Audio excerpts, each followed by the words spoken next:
हाँ जी, तो स्टूडेंट्स ये रही आपकी एग्जांपल नंबर 6.8। अब कुछ स्टूडेंट्स जो बुक से इस एग्जांपल को देख के आए वो कहेंगे कि सर आपने इसके ग्राफ नहीं ड्रा किया।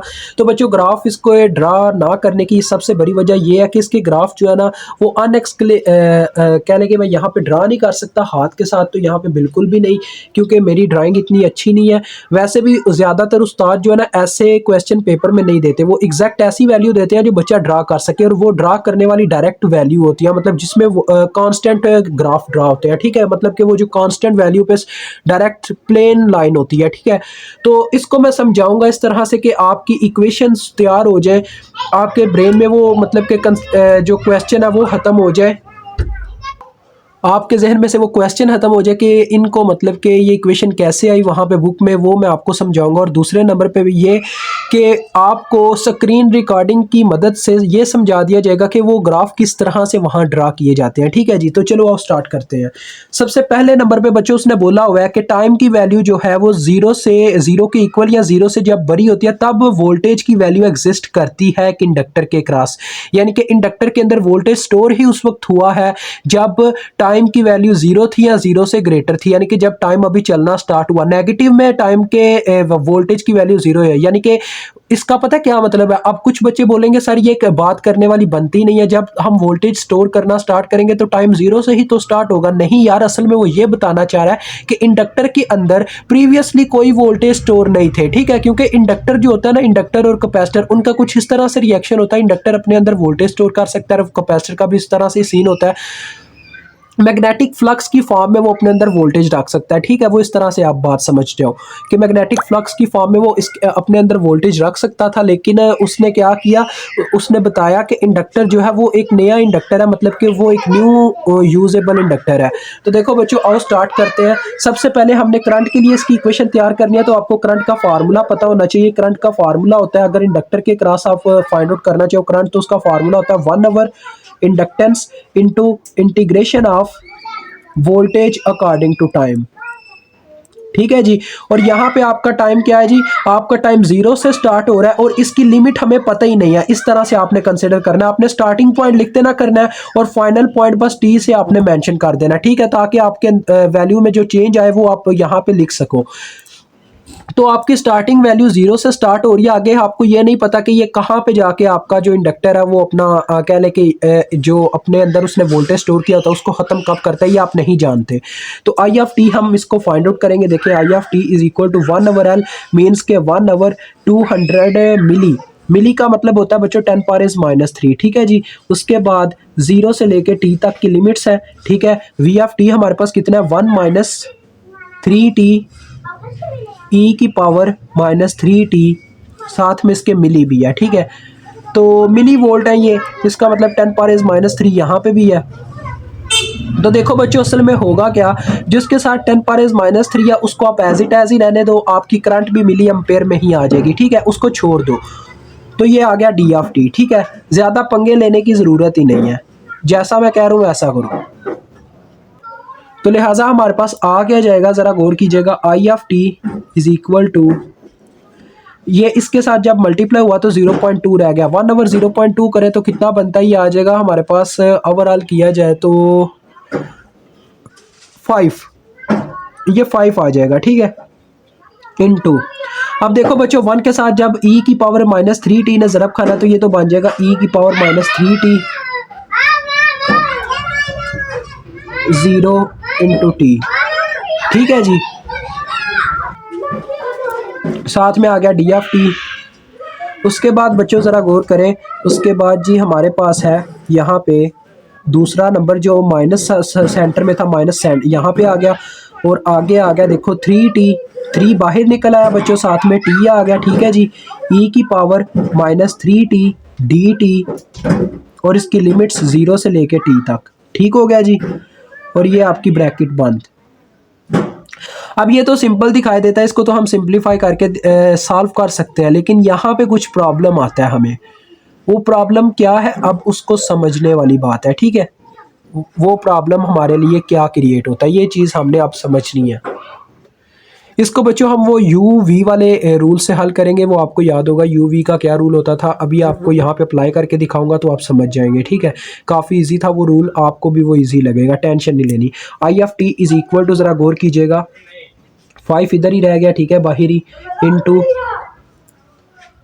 इसके ऊपर जब हम ये अप्लाई करें इंटीग्रेशन तो ये क्या रह जाएगा, ई की पावर -3t, क्योंकि एक्सपोनेंशियल के ऊपर जब इंटीग्रेशन होती है तो जो इसकी पावर जो इसके मतलब कि वेरिएबल के साथ मौजूद होता है वही चीज़ नीचे भी आ जाती है, -3 नीचे आ जाएगा और इसके साथ में लिमिट्स आ जाएंगी जो कि 0 से t तक थी। ठीक है जी। उसके बाद इस साइड की बात करूँ तो देखें -3 बाहरी है, अंदर यू वी वाला रूल अप्लाई हो जाएगा।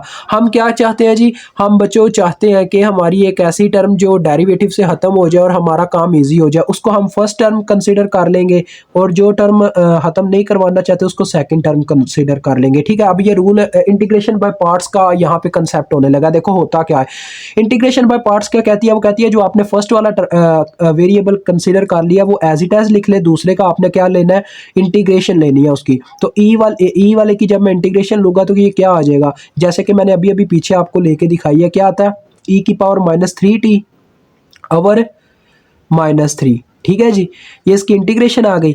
अब आपको पता लिमिट्स तो यहाँ पे गिवन है तो ये दोनों के ऊपर अप्लाई होंगी, इन दोनों के ऊपर, तो यहाँ पे ये चीज़ आ गई। ठीक हो गया बच्चों। उसके बाद सेंटर में आता है माइनस, फिर डबल इंटीग्रेशन आती है, मतलब कि एक इंटीग्रेशन, ठीक है, 0 से t की लिमिट, और दूसरी इंटीग्रेशन जो होगी किसके ऊपर अप्लाई, इसी दूसरे वेरिएबल की फिर से यहाँ पे इंटीग्रेशन होगी।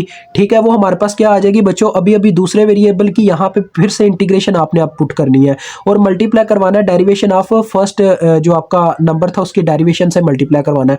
तो देखो बच्चों इसकी इंटीग्रेशन हमने अभी लेके देखा तो वो आती है ई की पावर -3t और बटे में आता है -3। -3 को अगर हम बाहर निकाल दें तो क्या हो जाएगा, 1 ओवर -3, ये हमने बाहर निकाल दिया। और जो इसका फर्स्ट वाला वेरिएबल होता है उसका डेरिवेटिव यहाँ पे मल्टीप्लाई होता है। डेरिवेटिव क्या होगा, टी का डेरिवेटिव अगर ले टी के ही लिहाज से, डी टी ओवर टी का मैंने डेरिवेटिव ले लिया टी के लिहाज से, मतलब डी ओवर डी टी का मतलब होता है टाइम के लिहाज से, और टी का मैंने डेरिवेटिव लिया तो ये 1 हो जाएगा, यानी कि वो एज इट एज कट गया और सिर्फ इतना रह गया हमारे पास। ये चक्कर होगा यहाँ पे, मतलब कि ये फायदा हो जाएगा हमें इंटीग्रेशन बाय पार्ट्स करने से, हमारा ये जो अंदर में प्रॉब्लम आई हुई है वो हल हो जाएगी। अब बुक के अंदर तो आपको बुक वाले ने तो सिंपली लिख के दिखा दिया हुआ जिसे आप समझ नहीं पा रहे, लेकिन यहाँ पे आप समझ चुके होंगे मुझे उम्मीद है। अब यहाँ पे देखें ये 5 अभी भी बाहर ही है क्योंकि उम्मीद के ऊपर दुनिया कायम है। एक दफ़ा करंट आपकी फाइंड आउट हो गई तो उसके बाद कोई इतना मतलब कि लंबा चौड़ा प्रोसीजर नहीं है, बस खत्म हो जाता काम। अब यहाँ पे देखें अगर मैं ये लिमिट्स बच्चों पुट करता हूँ तो एज इट एज ये वैसे की वैसे ही आ जाएंगी क्योंकि अपर लिमिट t है और लोअर लिमिट 0 है। तो अगर मैं ये पुट कर भी दूँ तो क्या आएगा, देखो e की पावर -3, t की जगह t ही पुट हो जाएगा और बटे में आ जाएगा -3 और माइनस लोअर लिमिट होता है। ठीक है, ये मैं लिमिट्स पुट कर रहा हूँ यहाँ पे, e की पावर -3t की जगह 0 पुट हो गया और बटे में आ गया -3 सॉरी, इस तरह से ये आ गई।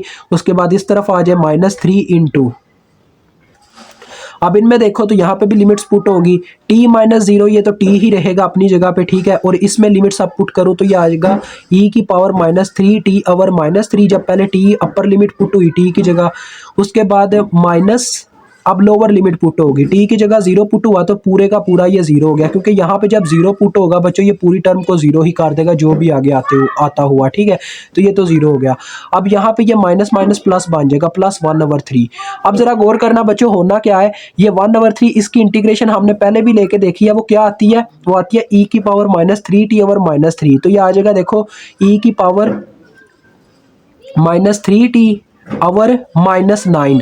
अब ये -9 किस तरह से आया, जरा गौर कीजिएगा, मेरी बात को सुनना है नहीं तो आपका ये जो कंसेप्ट है खत्म हो जाएगा। देखो हुआ ये है, यहाँ पे e की पावर -3t की फिर से इंटीग्रेशन ली गई है जो कि आ रही थी e की पावर -3t ओवर -3। पहले वाला -3 +3 बन चुका हुआ था यहाँ पे माइनस बेच के। ठीक है, +3 उसने फिर से -3 से ज़रब खाई तो -9 हो गया। ठीक है, ये काम हुआ है। अभी यहाँ पे लिमिट्स पुट नहीं हुई तो यहाँ पे भी लिमिट्स पुट करता हूँ दूसरे स्टेप में और ये आपका बस ये होने लगा है डन। फिर हम बुक से समझते हैं कि कैसे मतलब कि ग्राफ कैसे ड्रा होते हैं। I(t) इज इक्वल टू 5 अभी तक बाहर ही अपने साथ ही ला रहा है, यहाँ पे लड़ाइए तो देखो ये 5 जब अंदर ज़रब खाएगा देखो बच्चों आ जाएगा -5/3 ई की पावर -3t। ठीक है, मैं ज़रबे देने लगा हूँ। यहाँ पे क्या होगा, माइनस माइनस प्लस हो चुका होगा। और एक और बात यहाँ पे ज़रा गौर करना, ई की पावर 0 1 होता है, ये आ जाएगा +1/3। +1/3 को 5 से ज़रब दी तो +5/3 आ गया। ठीक है जी। उसके बाद नेक्स्ट चेक करते हैं। नेक्स्ट चेक करें तो यहाँ पे -3 अंदर ज़रब खा रहा है, 5 भी यहाँ पे 3 के साथ ज़रब होगा, ये 15 बन गया। -15 ने अब इन सब के साथ ज़रब होना है।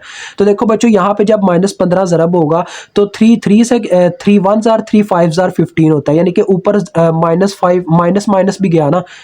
यानी यार देखो, मैं असल में ना ये कहना चाह रहा हूँ, यहाँ पे अब -15 ज़रब खाने वाला, क्योंकि 5 × 3 करें -15 होता, तो -15 ने अंदर इनके साथ ज़रब खाना, इन सारी रकमों के साथ। माइनस माइनस से गया, 3 एक बार, 3 5 बार 15, 5 इसके साथ मल्टीप्लाई हो जाएगा, तो ये आ जाएगा +5t ई की पावर -3t, ये चीज़ आ जाएगी। ठीक है बच्चों, जो मैं कहना चाह रहा था। माजरत यार, थोड़ा बहुत कंसेप्ट आगे पीछे हो जाता है इंसान का। ठीक है। उसके बाद यही -15 इसके साथ भी ज़रब खाएगा। तो देखो होने को होना क्या है, असल में वो काम करने से पहले मैं क्या करता हूँ, -15 ऐसे मैंने बाहर रख लिया। ठीक है बच्चों, और इसमें वो लिमिट्स पुट करता हूँ। देखो फर्स्ट टर्म तो एज इट एज ही आएगी ना, के बटे में -9 एज इट एज आ गया, क्योंकि टी हमने अपर लिमिट पुट की माइनस लोअर लिमिट। अब लोअर लिमिट जब पुट करते हैं तो ई की पावर -3 यहाँ पे 0 पुट हो जाता है टी की जगह, और बटे में -9 ही रहता है। ठीक है, तो ये आ गया। अब आपका ये ओवरऑल आंसर आने लगा, आई टी की कहने के इक्वेशन बनने लगी है। तो देखो बच्चों, इन दोनों में से हम चाहे तो ई की पावर -3t कॉमन ले सकते हैं। तो ये मैंने ले लिया कॉमन, ई की पावर -3t कॉमन, और यहाँ पे अंदर क्या आ गया, -5/3, और उसका आ गया 5t। ठीक है जी, ये +5/3। और यहाँ पे देखें, जब मैं अंदर इसको ज़रब दूंगा तो देखो 3 5 जार 3 3 जार, तो ये आ जाएगा +5/3 ई की पावर -3t, ये आ जाएगा। ठीक है। और यहाँ पे जब देखा जाए तो ये क्या होगा जी, देखो माइनस माइनस प्लस हो गया, +15 इसके साथ ज़रब खा रहा है, तो ये आ जाएगा मेरे पास। यार अब मैं क्या करूँ, काफ़ी मुझे भी कन्फ्यूजन होने लग पर, मैं पागल हो जाऊंगा ऐसे क्वेश्चन हल कर करके आपके लिए। देखो ये आता है, एक ज़रा मेरी ना बात सुनना, ये आ जाएगा 1/-9। ठीक है। जब -15 ने माइनस से ज़रब खाई तो ये 15 रह गया, सिर्फ 15 ऐसे ज़रब हो रहा है, 3 5 बार 15, 3 3 बार 9। ठीक हो गया, ये आ जाएगा -5/3। तो ये इस तरह से आ जाएगा, ये मैं असल में कहना चाह रहा था। तो देखो बच्चों, ये दोनों कट गए। ठीक है, इसी तरह से ये दोनों भी कटते हैं, लेकिन अब हम डायरेक्ट ऐसे तो नहीं काट सकते। मैं क्या करता हूँ, ई की पावर -3t कॉमन लेता हूँ फिर से। ठीक है, तो अंदर क्या आ जाएगा, -5/3 +5t, इसमें से भी ई की पावर -3t कॉमन हो गया, तो इसमें से क्या रह गया, +5/3। तो देखो होने को होगा क्या, ये दोनों कैंसिल हो गए, और एट दी लास्ट आपके पास इक्वेशन आ गई 5t ई की पावर -3t, जो वहाँ पे आपको एक स्टेप में निकाल के दिखा दी गई है। और ये मिली में आई है, क्योंकि मिली में उसने बोला हुआ था, ये मिली में आई है। ठीक है, ये आपके पास बच्चों करंट की इक्वेशन आई है, इतना लंबा प्रोसीजर हल करने के बाद। और दूसरे नंबर पे उसने पूछा हुआ था पावर की और एनर्जी की। पावर का आपको पता ही है बच्चों, पावर होता है voltage into current, V of T into I of T. ये हम वैल्यूज पुट करेंगे, V of T into I of T. V of T की तो आपको इक्वेशन पता ही है, वी ऑफ टी की इक्वेशन उसने स्टार्टिंग में दी थी, ये है आई ऑफ टी की इक्वेशन। इन दोनों को ज़रब करवा दो। देखो पहले मैं लिखने लगा करंट की इक्वेशन, वो है 5t। ठीक है, ज़रा गौर करना, मैं यहाँ पे लिखता हूँ 5t ई की पावर -3t। आगे मैं वोल्टेज की इक्वेशन लिखता हूँ जो उसने मुझे स्टार्ट में दी थी, 1 - 3t, साथ में क्या आ गया, ई की पावर -3t, और मिली मिली से मल्टीप्लाई होके क्या बन जाएगा, माइक्रो। तो ये आ जाएगी माइक्रो वाट। पावर का यूनिट वाट ही होता है ना, या जूल होता है, पावर का यूनिट वाट होता है, वाट। ये आ जाएगी आपके पास। ठीक है, ये इक्वेशन आ जाएगी। अब देखिए पी ऑफ टी की इक्वेशन आपके पास किस फॉर्म में आ जाएगी, पावर अगर सेम हो तो आप इसमें प्लस हो जाती है, तो ये -6t बन जाएगा। तो ये आ जाएगी आपके पास इस तरह से 5t ई की पावर -6t इंटू 1 - 3t। तो ये बच्चों आपके पास equation at the last power की बन जाएगी। ठीक है, एक तो ये आपके काम की इक्वेशन है, एक ये आपके काम की इक्वेशन है। उसके बाद फाइनल इक्वेशन आपकी एनर्जी की। एनर्जी का क्या फार्मूला होता है बच्चों, एनर्जी का फार्मूला होता है in the case of inductor, in the case of inductor हमारे पास एनर्जी का फार्मूला होता है 1/2 Li²। एल यानी कि इंडक्टेंस इनटू करंट का स्केयर। करंट हमारे पास है आई ऑफ टी, इसका स्केयर। तो लिहाजा ये क्या बन जाएगा, देखो 1/2 मल्टीप्लाई बाय एल की वैल्यू जो कि 200 है, ठीक है, साथ में मिली भी है, 2 से गया, ये 100 रह गया हुआ है, और आई का स्केयर ले लो, आई आपके पास क्या आया था 5t ई की पावर -3t, साथ में मिली होल का स्केयर ऐसे भी लिखो, ठीक है। तो देखो ये बनती क्या है 5t, ये 100 रहता है, 100 मिली आया हुआ है, 100 मिली इनटू, देखो बच्चों 5 का स्केयर क्या होगा 25, टी का स्केयर टी स्केयर, ई का स्केयर मतलब कि ई की पावर के साथ 2 मल्टीप्लाई हो जाएगा, ये बन जाएगी -6t, और मिली का स्केयर मीन्स माइक्रो। अब देखो बच्चों आपका ये क्या बनने लगा, जरा गौर करना, 2500 बन जाएगा, ठीक है, 2500। आप चाहो तो ये मिली के इस्तेमाल से 2500 को बना सकते हो 2.5, हाँ बिल्कुल 2.5, हाँ 2.5 आप लिख लो, ठीक है, और साथ में फिर टी स्केयर ई की पावर -6t, अंदर वाला माइक्रो तो खत्म नहीं हुआ, लिहाजा ये आ गया माइक्रो जूल। तो ये देखो बच्चों मैंने सारी इक्वेशन आपके लिए बना दी है जो आपके काम की है इस क्वेश्चन में, ठीक है। अगर आ भी जाए तो आप हल कर सकते हो इस तरह से, ये आपने इक्वेशन बना देनी है, और जो ग्राफ बनाए गए हैं आपकी बुक में मैं वो अभी आपको स्क्रीन रिकॉर्डिंग के थ्रू दिखाता हूँ। हाँ जी, तो बच्चों ये रही वो आपकी एग्जांपल जो मैंने आपको सारी ओवरऑल देखे इक्वेशंस बना के दिखाई हैं। यहाँ पे तो आप देख सकते हो कि जो आपका बुक वाला है उसने तो अपना काम ख़त्म किया हुआ है बस, तो मैं ये काम नहीं करता होता क्योंकि मेरा काम होता है बच्चों को समझा देना ओवरऑल, तो मैंने एक एक स्टेप आपको करके दिखाया, ठीक है जी।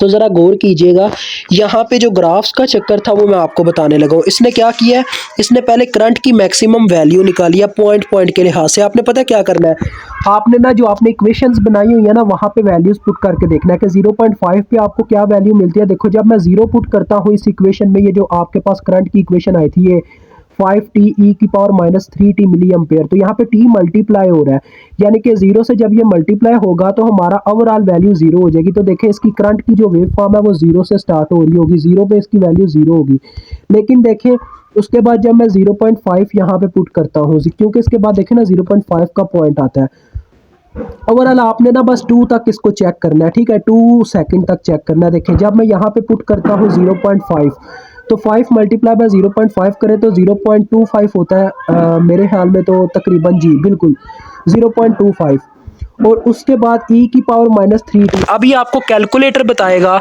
कि 0.25, अब ये मैं कैलकुलेटर पे करके बताने लगा हूँ, ठीक है। ये मेरी अब आपने आवाज़ से ही गुजारा करना है, e की पावर मैं चेक करता हूँ यहाँ पे, ठीक है, ज़रा गुजारा कीजिएगा इसी तरह से, e की पावर -3 मल्टीप्लाई बाय टाइम कितना है जी 0.5, तो ये मैंने मल्टीप्लाई करवा दिया है। तो बच्चों ये मुझे वैल्यू देता है 0.05। देखें इसने यहाँ पे 0.05 तक का जो ओवरऑल काम है वो कवर किया होगा, और साथ में वो मिली में बता रहा है यहाँ पे करंट, डेट्स वाई ना उसने मिली में बताने की वजह से यहाँ पे 0.5 को भी थोड़ा सा आगे करके रखा हुआ है, ठीक है। तो ये इसी वजह से यहाँ पे उसकी वैल्यू इतनी पीक पे जा रही है। तो बच्चों ओवरऑल बस बात पता है क्या है, मेरी बात ज़रा गौर से समझिएगा। मैं ये कहना चाह रहा हूँ कि ये जो ग्राफ होते हैं ना इनको समझना थोड़ा मुश्किल हो जाता होता है, लेकिन आपको ना एक एक पॉइंट पे आपने इस तरह से नहीं करना कि जिस तरह से इसने बनाई हुई है कि एक एक पॉइंट पे वैल्यू ऐसे वेरी कर रही है ना, इसने बस ये बताया हुआ है।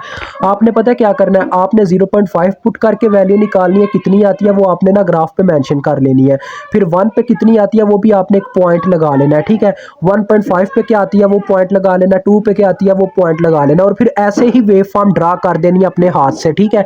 कोई ज़रूरत नहीं है कि एक एक पॉइंट पे चेक करो, क्योंकि ये कॉन्टिन्यूअस सिग्नल होता है। कॉन्टिन्यूअस सिग्नल अगर आप समझना चाहें तो हमारी सिग्नल एंड सिस्टम की प्लेलिस्ट से चेक कर सकते हैं, इसकी डेफिनेशन बाखूबी तौर पे वहाँ पे बयान की गई है। ये पेपर में क्वेश्चन इस तरह का नहीं देता कोई भी उस्ताद, क्योंकि ये क्वेश्चन है ये एक ऐसा अजीब सा कि ये बच्चा करना नामुमकिन है बगैर जियोमेट्री के, ठीक है।